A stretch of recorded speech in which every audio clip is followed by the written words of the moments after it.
for you is the word. Tenet. We say, welcome to our table. It was kind of amazing. They really were strangers. They looked identical to each other, but they were strangers, right? But like many public men, he also has a private side. The O.J. Simpson you've never met. You're in the good place. You're okay, Eleanor. You're in the good place. Coming up, some quick bites on Tenet, The Good Place, The People vs. O.J. Simpson, Street Food Latin America, Three Identical Strangers, and Citizen Kane.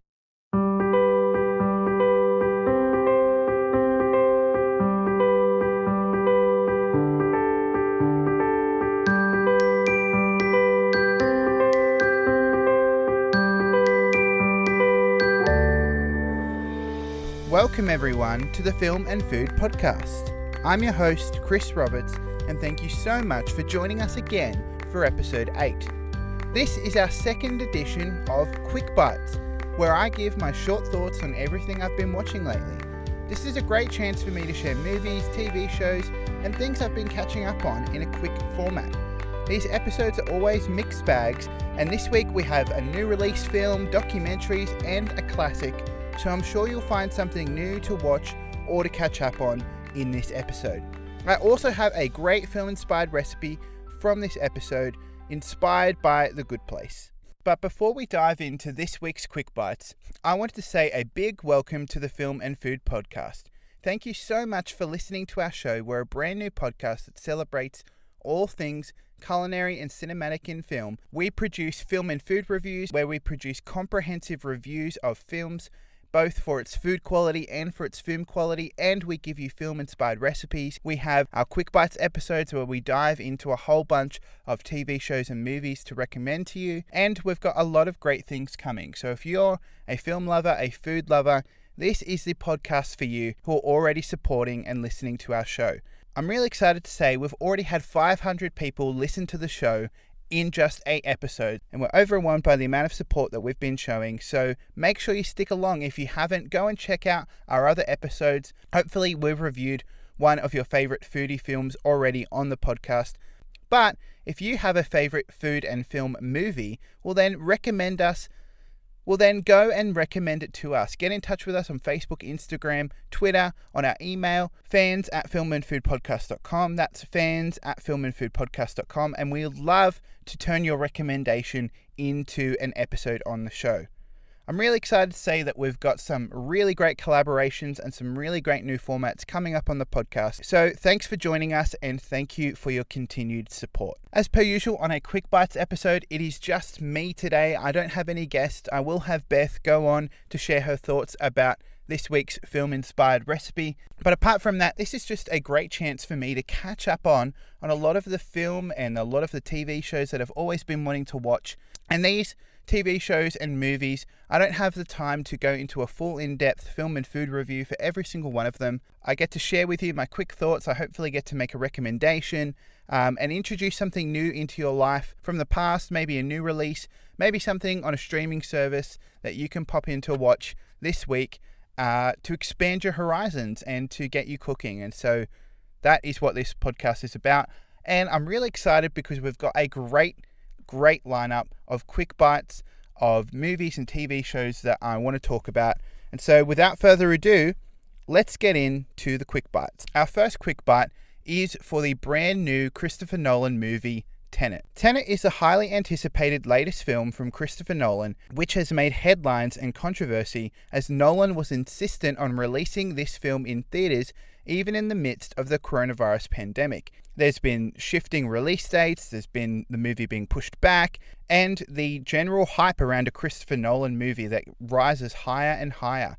Essentially, Tenet was seen as almost the savior of the theaters in the midst of the coronavirus pandemic. There's been a lot of controversy about whether theaters should be open, about whether people should be going to see movies, and thankfully I live in a country in Australia where our cases are extremely low and our theaters are open with great social distancing procedures, wearing masks, all those kind of things to ensure that I was able to go and see Tenet. It wasn't just the general public excited for this. I was also incredibly hyped up myself.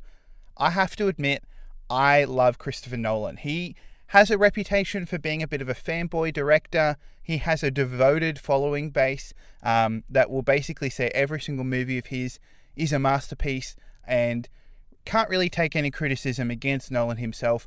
I wouldn't consider myself one of his fanboy fans that stick into that sort of stereotype, but I have never not liked one of his movies. The Dark Knight was an inspiring movie growing up that kind of inspired my love of film. I vividly remember watching Interstellar with my housemates back when it came out and just being absolutely floored by it. And especially I remember his latest film, Dunkirk, which I personally think is his greatest film and had me so excited for Tenet. Basically, Christopher Nolan was almost peaking when he made Tenet. And so does this time-bending action thriller live up to the hype and standards of a Christopher Nolan movie? Well, before I answer, let's quickly talk details. Tenet stars John David Washington, Robert Pattinson, Elizabeth Debicki, Kenneth Branagh, Himesh Patel, and a great deal more in a large ensemble cast. In terms of the technical aspects, Nolan collaborated with some new faces on this film. Hans Zimmer was busy with the new Dune movie, so the score is composed by recent Oscar winner for Black Panther, Ludwig Göransson. We also have the talents of Jennifer Lame in the editing room, who previously edited Marriage Story, and frequent collaborator Hoyt van Hoytema behind the camera. So it has a stacked cast, a stellar technical team, and a time-bending action thriller plot. What more could you want? And the plot is as follows. Armed with only one word, Tenet, and fighting for the survival of the entire world, a protagonist journeys through a twilight world of international espionage on a mission that will unfold in something beyond real time. Okay, with all that preamble, let's talk about Tenet. I was so excited to go into this movie, and frankly, leaving the movie, I had a little bit of a bitter taste in my mouth. We all love Christopher Nolan for his obsession with time. Every single one of his movies pretty much deals with time in a conceptual and a metaphysical way in terms of how he alters the timelines in his stories, how he grasps with the concepts of time and how it affects humans, and some of the more philosophical ideas surrounding time. Of course, we have the very famous mind-bending thriller Inception that was nominated for Best Picture at the Oscars and is widely acclaimed as Christopher Nolan at his best. He is an original filmmaker, and he writes original, creative, and thrilling films that most studios aren't producing these days, and he's often a breath of fresh air in the midst of reboots and superhero films and all the things that Hollywood produces. That is why he can get gargantuan $200 million budgets for original films that are usually only given to big superhero blockbusters. And this seemed to be in the vein of Memento in 2000 and in the vein of Inception, his every 10-year time-bending action thriller. And let's talk about the positives first. As I said, the technical components are incredible.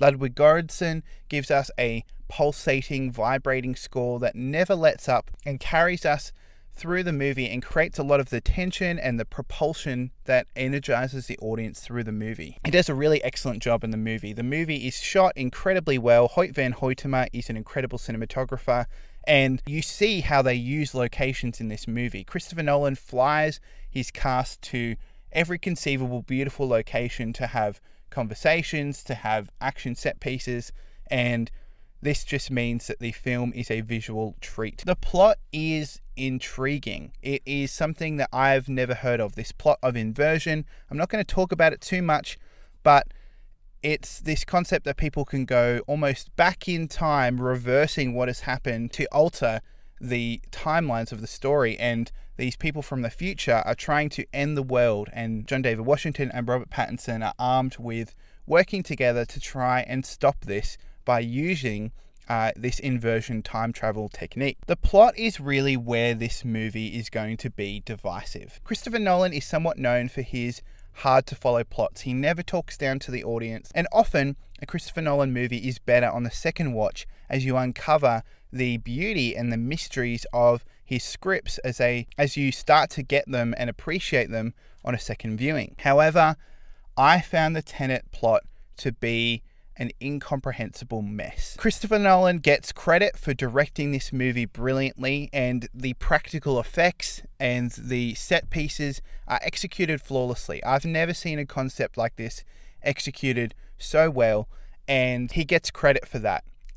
I definitely didn't have a bad time. I was enjoying the movie and trying to follow on, but there was so many times in this movie where I was just going, what the heck is happening? What is going on? I don't understand. And in a movie like Inception, you can let go of trying to fully understand the dream layers and everything that goes along with that, and you are now focusing on the emotional story of Leonardo DiCaprio's character Cobb trying to go back into his timeline so he can be with his kids again. That's what makes Inception such a brilliant movie, when you have such an emotional story compared with a brilliant, complex, and perfectly executed story. And Christopher Nolan almost hints at the audience what he wants them to do. One of the characters in the movie, talking to John David Washington, says, "Don't try to understand it, just feel it." However, I found that I couldn't understand the movie, but I also didn't feel anything. To me, these are some of Nolan's most flat and boring characters, frankly. We really have nothing to engage ourselves in the story. We don't know enough about these characters. We don't engage emotionally enough with the storyline. And there's a few moments in the film where Nolan is clearly trying to make you feel something, clearly trying to, engage an emotional response. However, I just felt flat and frankly still confused by the big mess that Nolan was trying to make. This is a concerning thing for me as a Nolan lover. As a big fan of Nolan as a filmmaker, I felt he had matured perfectly to make a film like Dunkirk, where we see all of his best qualities coming to life perfectly, and all of his worst qualities sort of being hidden by a story that suits his strengths. However, in a movie like this, it almost seems like Nolan has kind of just gone, I don't care about the critics anymore. I don't care that the critics say I don't write great female characters. I don't care that the critics say that my plots are too incomprehensible. I don't care that the critics say that my sound design is terrible. I'm just going to do whatever I want. And partly I give Nolan credit for doing whatever he wants. That's why he creates such original pieces of art. However, this was just a bit of an indulgent mess. It was fun. Would I go and see it again? Maybe. However, I just don't feel drawn back to the theaters to watch this movie again because I wasn't really engaging with it as an emotional storyline. I just felt a little bit distant, and you either got to have a story that you can understand or a story that you can engage with emotionally. You can't leave us not having both. And so I feel like this is one of Nolan's weakest. As I said, the sound design really annoyed me. I couldn't hear about a third of the movie because either the score or the dialogue or the sound effects or whatever it is was just not mixed properly. And so this is a movie that you're trying to understand everything that's going on, and you can't understand a third of the dialogue. So that makes the experience a bit more frustrating. And I wish that I could tell you that this is one of Nolan's best and that this will live on as a classic that lots of film students and film lovers will be discovering and trying to decipher for many years. However, it just wasn't for me. I had a few moments where I went, wow, he's pulled this together. I understand how this story has worked. And so I give him credit for those. But for me, this is one of Nolan's weaker films, and quite a bit of a disappointment considering the fact that it was the first movie that got a lot of film lovers back into the theaters. I don't know what's next for Nolan, but I'm a little bit concerned about where he's going. You just got to trust that a filmmaker like Nolan will continue to produce original content and continue growing. However, I do see this as a bit of a backstep for him. Also, when it comes to food, Nolan just doesn't have lots of food in his movies. He barely has anything. We have one particular dinner scene or lunch scene with Michael Kane and John David Washington, where John David Washington is trying to get the restaurant owners to pack up his food on the go. And that's a bit of a humorous, funny scene. We really don't get too much of a glimpse at the food. So, Nolan, if you ever listen to this podcast, which you probably never will, please put some more food in your movies. Because food in movies is great, and that is what this podcast is about. Okay, Wow, that was a big time talking about Tenet. I had a lot of thoughts about that. That was probably our longest of the quick bites. We're going to move on to our next quick bite, which is the 2018 documentary 3 Identical Strangers. This documentary was released in 2018. It's directed by Mike Wardle, and it is on Netflix right now. And so this was released to great hype back in 2018.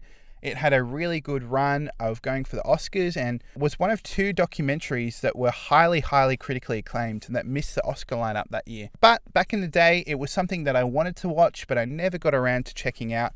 And so I saw it on Netflix and I thought this was a great time to watch this documentary. And what is 3 Identical Strangers about? The plot is as follows. In 1980 New York, 3 young men who are all adopted meet each other and find out they're triplets who were separated at birth, but their quest to find out why turns into a bizarre and sinister mystery. This is one of the most jaw-dropping stories I've seen in a documentary. I don't want to spoil too much of it because it is on Netflix and I really highly encourage everybody to go and watch this. But the title does sort of spoil the main crux of the movie. 3 young men, by very strange circumstances, manage to meet up together and they realize that they are all identical. And seeing 3 young men who look so the same and act all the same, and their mannerisms are the same, their voices are the same, their taste in sport and cigarettes are the same. It was a story that is incredible to watch, and a story back in 1980 that blew the world up. They were on talk show after talk show, wearing the same clothes and doing the same actions and really playing up how identical they were, but also that these men were strangers to themselves. They were all in college and they were brothers and they had never met each other. And just seeing these young men and their chemistry together as brothers was something that was inspiring and was bringing the nation together as a feel-good story of 3 young brothers that finally got to meet. And so the first part of this documentary is inspiring and heartwarming and jaw-dropping as you follow along as this story is retold through the lives of these men later on in their lives, now in their 50s, telling the story of how all of their brothers came to meet after being separated at birth. But then the documentary takes a bit more of a sinister turn. Of course, the adopted parents of all of these young men are curious to find out how on earth were they never told that these men were part of a triplet, because all of them would have taken on triplets or said they would have taken on triplets if they'd known back in the day.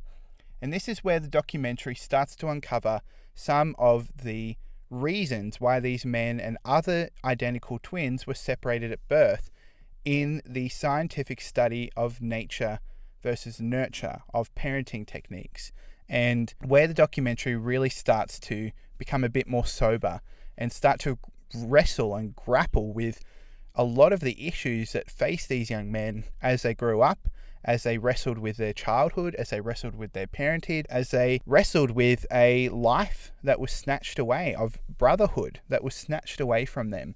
And it is fascinating and sobering and also very concerning that there were people doing this awful thing to young identical twins and identical triplets and doing it all in the name of science. It is a fascinating and sobering look at this idea of nature versus nurture. The first part of the documentary, you are just almost thinking, wow, these men were all raised in different homes with different parents, yet at the age of 20, they all still look the same, they all still act the same, they have the same taste in a lot of parts of their life, their mannerisms are the same. Like, is it all just nature? Are we all just products of our genetics and products of our heritage and products of our hereditary aspects of our biological nature? And, are we just living out a script that has been passed down through our genetics? The documentary ends with a beautiful reflection on how nurture often will even overcome nature. As our roles as parents, as our role as friends, and whatever relationships we have in our life, we have the ability to help and nurture others into goodness, that we have the ability to overcome things that we don't have control over, our genetics and our upbringing and things that have been done to us, by the nurturing and caring aspects of our parents and by our friends and relatives and neighbors and those around us. And so it is somewhat inspiring at the end to think how this story applies to us, but it also leaves us with a concerning thought about the lives that have been taken away in the name of science and the ethics of journalism and going after the truth and what that does and what effect that has on the people who are the subjects of the truth being sought after. This is almost a documentary of two halves. It is a short hour-and-a-half documentary on Netflix. It is definitely eye-opening. It's a very incredible story. It concerns you, it moves you, and it is a story that needs to be told. And it's a brilliant documentary because it promoted change, woke the world up to the experiments that were going on, and inspired people to go after the truth and to make sure that this never happens again. And that is the product of a great documentary. Not only are they waking the audience up, but they're also promoting further social change. So if that sounds like something that you are interested in, as I said, it's on Netflix. It's there for you. It's only a short hour and a half. And it is definitely one of the most fascinating stories I've ever seen put onto screen. It is just a great, great film. Okay, so our next quick bite and the final film that we're going to be talking about on this week's episode is the absolute classic 1941 film Citizen Kane. Now, Citizen Kane is regarded in film circles as one of the greatest and most important films of all time. Whenever a podcaster, whenever a film student, whenever a student of film, lover of film talks about their blind spots or movies that they haven't seen, and they say, I haven't seen Citizen Kane, often the response to that is one of ridicule. You haven't seen Citizen Kane? Why haven't you seen Citizen Kane? Everybody's seen Citizen Kane. It's used as an expression, right? The movie The Room is called the Citizen Kane of bad movies because it is like the shining example of a bad movie. So how has a movie from 1941 had such a cultural impact and still relevant and still talked about to this day? Well, I've really loved doing these quick bite episodes because it has allowed me to go and make up for some of those blind spots in my filmography. And as a lot of young film students are prevalent to do, often we know a lot about the last 10 years of filmmaking, all of the movies that have come out as we've grown up, but we're reluctant to go and look into the past and look into the history of film. And I'm really excited, and I've really been loving going and watching classic movies for the Quick Bites podcast episodes. Last episode I watched Lawrence of Arabia and Casablanca, two awesome movies that I really encourage everybody to go and watch.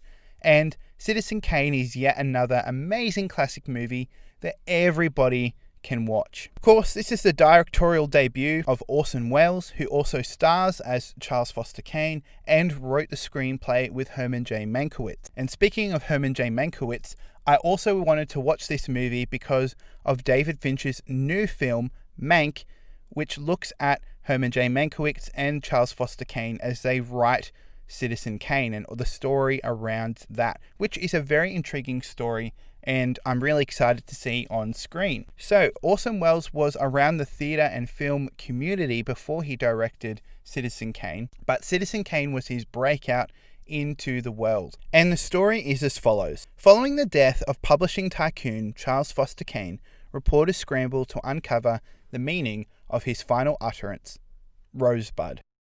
What's all the hype about? Why is Citizen Kane regarded as this greatest film of all time? Well, Orson Welles wasn't a well-known director in the Hollywood studio system. This was, of course, his first movie. And as a brand new director, and with his theatre group, a bunch of the actors in his theatre group make up the rest of the cast in this movie, they had the freedom to experiment. They had the freedom to do what they wanted to do with the story and with the filming, and really is the birthplace of a lot of great cinematic techniques and ways they told the story that influenced Hollywood majorly back in the day. There's an incredible montage of a newsreel replaying the life of Charles Foster Kane after he's died, and the transition of that into the story is something that is beautiful and really pioneering. You have cinematographer Greg Toland, who is one of the best black and white cinematographers of that era.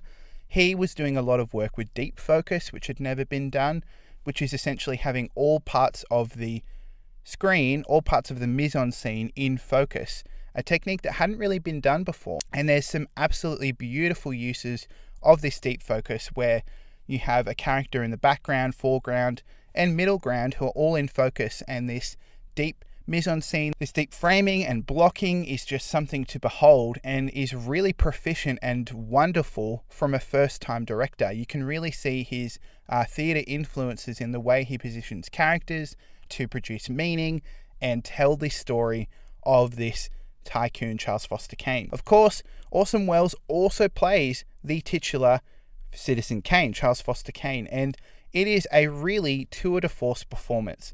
We see a boy who was removed from his childhood to live with another person grow up into being this young idealist person who's taken over this news company, and as the years go by, he grows more angry, he grows more disillusioned, and he is vicariously living through people in order to regain the lost childhood that he was never able to get. His final words, Rosebud, sparks the narrative of the film off as the reporter, who we never get to know, is going after all of these characters that used to know Charles Foster Kane and asking them, what does Rosebud mean?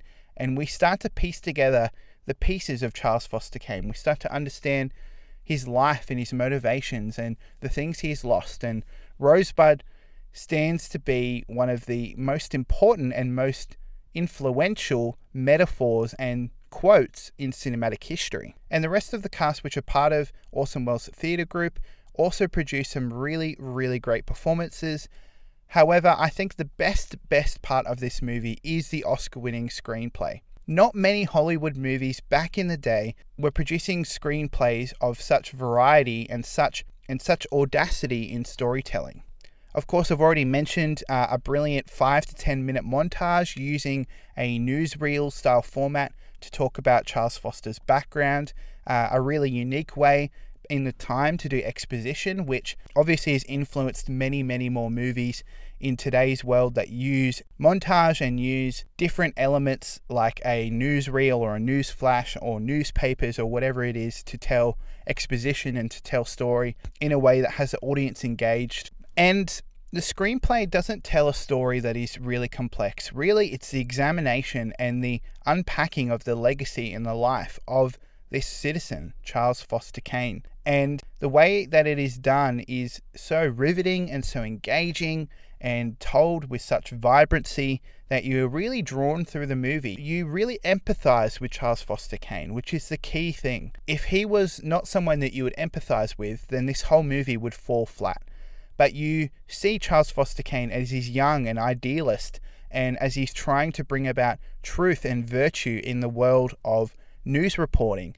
And you feel sad and you feel almost disappointed as you watch over time as these virtues are corrupted and as he becomes more angry and bitter and hateful and as he dies alone. And it does explore a lot of themes of a man's integrity and truth and virtue and the importance of missing a childhood and how that childhood wound has caused this man, and to try and live out and overcome this wound by his material living and by living through his relationships, especially with women. Is Citizen Kane worth all the hype? Look, I don't think it is the best film of all time, but that is really a silly question in of itself. Film criticism is more than talking about the best films of all time. It's so hard to say what is the best film of all time. However, this is clearly one of the first great masterpieces that we have ever received in the history of film. It has some landmark cinematic techniques that have been influential in the world. It's an engaging, vibrant story with great performances, and it is something that I encourage every single film lover to go and watch. I watched this on YouTube Movies. You can just buy this for about $12. It is a great film for you to watch, and I'm actually really excited to watch it again and unpack and just spot more and more of the brilliant ways Orson Welles tells this story. In terms of food, there's not too much in Citizen Kane. It's mostly focused on the man himself. Just your usual dinner scenes, no real look at the food. However, that's really not why you're going to watch this movie. There's a lot more food coming up in our next 3 TV shows, our next 3 quick bites. So let's talk about those. Okay, so our next quick bite is for the TV show The Good Place. Now, I'm a sucker for a good comedic TV show. My favorite TV show of all time is The Office. I also love Community, Parks and Recreation, Arrested Development. These TV shows are comforting, they are hilarious, you fall in love with the characters, and I often will watch these shows over and over again in the background as I'm working or whatever it is, just because it's such a treat to go back into these perfectly crafted characters and just to see the ingenious ways that these show creators create these comedy moments that speak to our hearts even today. I had already seen the first 2 seasons of The Good Place a few years ago, but I hadn't really caught up with the last 2 seasons. And so Beth and I really got back into watching The Good Place, and we watched all 4 seasons over the past month or so as we got hooked back into this creative, brilliant show. And now this show is created by Michael Schur, who is responsible for The Office, for Parks and Recreation, for helping on Brooklyn Nine-Nine. He's created some of the best characters, written some of the best episodes of TV available. He's created another unique, quirky, and hilarious TV show with a brilliant concept, and I absolutely love The Good Place. The story is as follows. 4 people and their otherworldly frenemy struggle in the afterlife to define what it means to be good. Of course, it stars Kristen Bell, William Jackson Harper, Jamila Jamil, Ted Danson, and a whole bunch more in 4 seasons of incredible, incredible television. The concept of a good place and a bad place being the afterlife is something that is very unique and flawlessly executed in this show. I don't really want to dive into the plot points of each and every season because it feels like there are so many twists and almost a new twist each and every episode. And this gimmick of having lots of twists could become old quickly, but it is a credit to the writing of this show that they are always able to bring a new element or to have the audience go along with a new part of the story that is just perfect and seems so logical in the flow of these characters. It really is a quirky, chaotic, fun show, but at a deeper level, it is really a show about wrestling with what it means to be a good person. Can we improve? Can we grow as people? Can we as a human race learn to be better, learn to be kinder, learn to be more caring and more loving and more thoughtful about others in the way we live on Earth? And the fact that this takes place after all these 4 people have died is something that is just absolutely brilliant. And let's talk about these 4 people. We have Kristen Bell, William Jackson Harper, Jamila Jamil, and Manny Jacinto as the 4 characters that are focused on in this show. And they all play these distinct, vibrant characters that have so much personality and so much heart, and together as a foursome, they have such brilliant chemistry on screen, and it is just a joy and delight to watch these characters grow and change and bond together over the course of 4 seasons. However, my favourite 2 actors from this show are Ted Danson as Michael and Darcy Carden as Janet. Michael is the frenemy of all of these 4 characters. It's probably the least spoiler way to talk about it. And he is an otherworldly being. And so Ted Danson plays this otherworldly being so well that we almost forget that, in fact, Ted Danson is a real human being who knows what it means to be human. The whole stick of Michael is that he wants to be a human, but he doesn't really understand them, and he's trying to work out what it is to be a human. And so we have these hilarious moments as Michael, has a bowl of paper clips in his office, and that's one of his favorite things. Or he is confused about the different parts of a human body and how they work. And it really is just a performance that has so much range and has so much texture to it. And most of the time you believe that this guy is an otherworldly being in a human suit who has no idea what it means to be human, but is trying his absolute best because he loves humans so much. And so Ted Danson is really absolutely terrific in this role. He carries you through, and by the end of the series, you absolutely love Michael. His ending is incredibly appropriate and incredibly heartwarming as well. Of course, one of my favorite people in this show is Darcy Carden as Janet. Janet is a robot, essentially, who works in the Good Place as almost the informational system. So a character can say, Janet, and she'll appear, and Janet knows everything in the universe and can help them out and provide whatever they need. And the writing for Janet is absolutely brilliant. The things that they do with her character are spectacular. And not just any actress could deal with the amount of challenges that this role brings about. And Darcy Carden nails absolutely every single one. She's such a fun character and she's just so lovable. And everybody in this show is just an absolute treasure to watch. The directing is great. The writing is razor sharp, incredibly funny, but also holds the balance of talking about philosophical concepts about morality and about being good, as well as maintaining the laughs and the personalities of the four characters. And that is an incredibly hard thing to do. I loved every single season. The ending was really good. I think they probably bit off a bit more than they can chew by the end, but they stuck with 4 excellent seasons, and this is something that is just worth your time and will make you question what it means to be good and how you can be a better person, while also giving you great comfort, great humor, and everything you want from a sitcom, from a comedy TV show in the vein of Parks and Rec, The Office, and all those kinds of things. And this is where our film-inspired recipe comes from this week. We are making Good Place frozen yogurt. Now, the joke in frozen yogurt from the Good Place is something that you have to watch the show to get. However, this frozen yogurt recipe is really easy to make. It's super delicious, and I encourage every single one of you to try it. You do need a food processor, so if you have a food processor, this is a very easy froyo recipe to make. It's delicious. In Australia, we're coming up on summer, so this is a perfect recipe for you to have as the weather starts to get warmer. So let me pass it over to Beth to share her thoughts on my frozen yogurt. Okay, Beth, so I've made you banana berry frozen yogurt, touch of honey, touch of mint. In the Good Place, it's a bit of a joke that froyo is a kind of average food. Now, I want to hear your thoughts on my froyo. It is delicious and absolutely not an average food. It's so creamy. It's really yummy. Ice cream's sometimes a little bit disappointing because you think it's going to be creamy and then it's not, but this is super satisfying. Just delicious. Now, Australia is going into summer. What would you recommend that our listeners eat to cool down?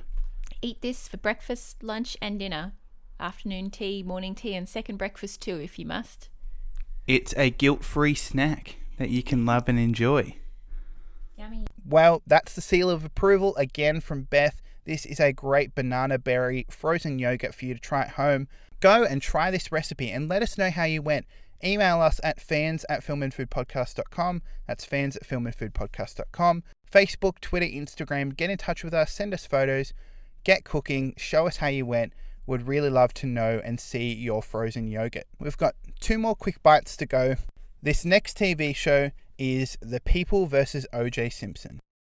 Versus O.J. Simpson is a limited series show in the American Crime Story series that was released in 2016 to critical acclaim, winning the Emmys for Best Limited Series and also winning Emmys for stars Sarah Paulson, Sterling K. Brown, and Courtney B. Vance. It tells of the infamous trial of O.J. Simpson, who was accused of the murders of Nicole Brown Simpson and Ron Goldman. This trial was known as the trial of the 20th century, and with an athlete of O.J. Simpson's status and nature, it became one of the most important and pivotal parts of the late 20th century. This story is dramatized over the course of 10 60-minute episodes and is brilliantly brought to life and recreated for those who weren't around at the time. I wasn't even born when the trial of O.J. Simpson began, and so this was an absolutely riveting and fascinating story for me to watch in this series. And it's been interesting after watching this series to do my research and find out more and see how this trial has impacted pop culture and impacted the world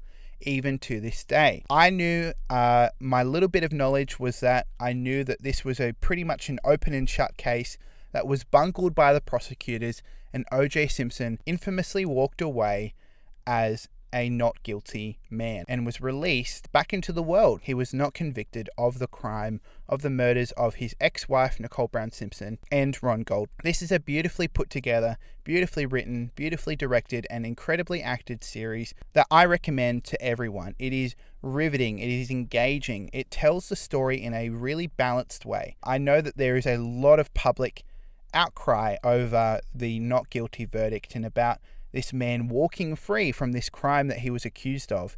However, the TV show, to its credit, is able to show you both sides of the equation and really show you how this trial was more than just the evidence that was put on the table. There was racial politics, there was police brutality, there was the picking of the jury and the weighing of the jury, there was the public perception of O.J. Simpson, there was everything lined up in this case, how the lawyers were picked and their role in the story, how all of these factors contributed to O.J. Simpson walking away a free man. And I know that I finished this show feeling absolutely riveted in terms of the story, but also feeling this crushing weight of injustice. I know for me, that was just so hard to see the victims of this crime be walked through the mud as this trial grew out of proportion and got absolutely ludicrous to the point where no justice was being served. And look, I don't want to say what I think about whether O.J. Simpson was guilty or not, but I know I definitely lean to O.J. Simpson being guilty. And it really just has you almost in the shoes of the people watching the trial at the time. You really get into the story, you get into the heads of the characters and people involved in this story.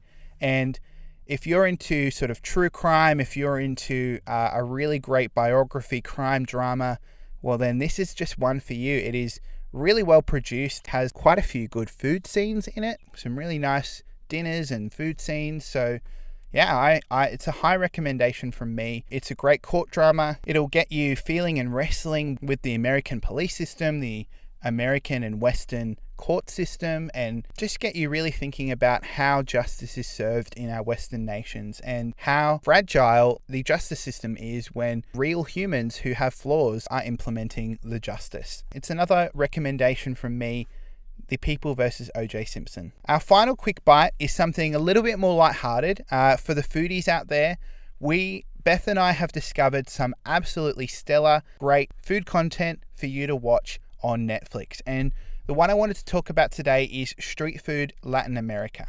This show takes you to 6 countries in Latin America and explores the vibrant street food culture of Mexico, Brazil, Argentina, Peru, Colombia, and Bolivia. And this is just a beautifully photographed and beautifully put together documentary series that is really the definition of comfort food television. It tells the story of incredible people who are producing rich, vibrant, diverse street food in all sorts of different places around Latin America. The stories are incredible as a lot of these people have had hardship and really, really tough times been thrown upon them, and they've turned to street food, they've turned to cooking, and it has been a savior in their life, and they've been able to gain acclaim and been able to do something they love to inspire people around them and to, take them out of the tough times in their lives.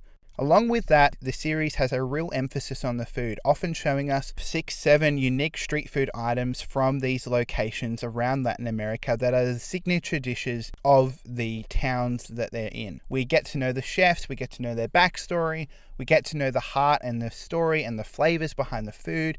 We see people working in the markets. We hear about the culture and the places. It's beautifully photographed. The food is mouth-watering and just makes you want to go and eat and cook. And the stories are so human and so real and is so much about the power of food, how it changes our lives and how it has been a lifesaver for a lot of the people in this show. These are unique and fresh and vibrant stories. There's a bountiful amount of food. It's just the essence of what the Film and Food podcast is about. And I know there's a whole bunch more of street food shows, of Chef's Table, of all sorts of other great food documentaries for you to watch on Netflix, but I definitely recommend Street Food Latin America. There's such diversity in the stories that are being told.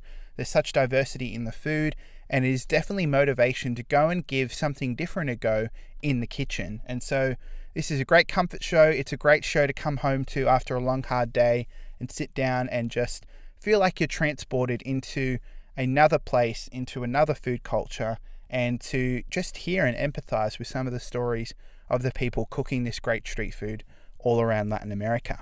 So it's a high recommendation. It is something that I'm sure everybody's going to love. So we've talked about so much on this week's episode of Quick Bites. We've got great TV series. We've got the latest release in theaters that you can go watch. We've got great documentaries. There's so much for you to chew on. There's so much for you to go out and watch. There's a great froyo recipe for you to try at home. This has just been another awesome episode. We hope there's something out there that you can go and try. We hope there's something that inspires you to go and cook something in the kitchen. We've at least given you one recipe to try at home. And thank you so much for joining us. I think that about does it for this week's Quick Bites episode. In terms of what's next on the Film and Food podcast, I'm really excited to be sharing with you that we will be having Nick Charlie Key from the Fantastic History of Food podcast, and it is such an honor to have him as a guest on the show. So we're super excited for that episode. We can't wait to get that one out to you. We're also exploring some more episodes, some different new formats that we are working on getting to you soon. So make sure that you are sticking with us, and we're so excited to be sharing these new episodes with you very soon. If you love the Film and Food podcast, why not have coffee with us? Coffee is a website that allows fans to donate the price of a coffee to their favorite artists. This will always be a free podcast. We will always do this for the love of making podcasts and for the love of film and food. But if you want to support us and you want to help us with our equipment, with our subscriptions and everything we need to do to get this show out to our listeners, well then you can donate the price of our coffee. The link to that website is in the show notes and will be on our social medias. Thank you to all who have donated already, and thank you to everyone for your continued support. If you enjoyed this podcast, can I ask you a favor? Can you give this a 5-star rating and review on your platform of choice, especially Apple Podcasts? This is a brand new show, and the way we rise up the rankings and get into the ears of the people that need to hear us is through 5-star ratings and reviews. So if you can spare 2 or 3 minutes to go onto Apple Podcasts or your site of choice and leave us with a 5-star rating and review, we'd be so grateful. We've already had 10 5-star reviews so far and 3 reviews. So thank you to Archibeth, Nonna Eats, and Real Reviews Film for your 5-star ratings and reviews. We're so grateful, and thank you for your support of the show. Make sure you subscribe to us wherever you listen to your podcasts. We're on Apple, Spotify, Stitcher, Castbox, Podchaser, Podcast Addict, Himalaya, Player FM, Pocket Casts, Radio Public, Google Play, Deezer, iHeartRadio, TuneIn, and SoundCloud. Basically, wherever you can find podcasts, you'll find the Film and Food podcast. And if we're not on there, let us know, and we will be on there soon. Make sure you email us. The address is fans@filmandfoodpodcast.com. I'll say that again, fans@filmandfoodpodcast.com. And join us on social media, Facebook, Twitter, and Instagram, all at Film and Food Podcast. Let us know how you went with the recipe. What did you think of the shows and movies we talked about on this episode? Give us feedback, suggest a movie to review. The most important thing is to join the conversation. Until next time, goodbye, and thanks for listening.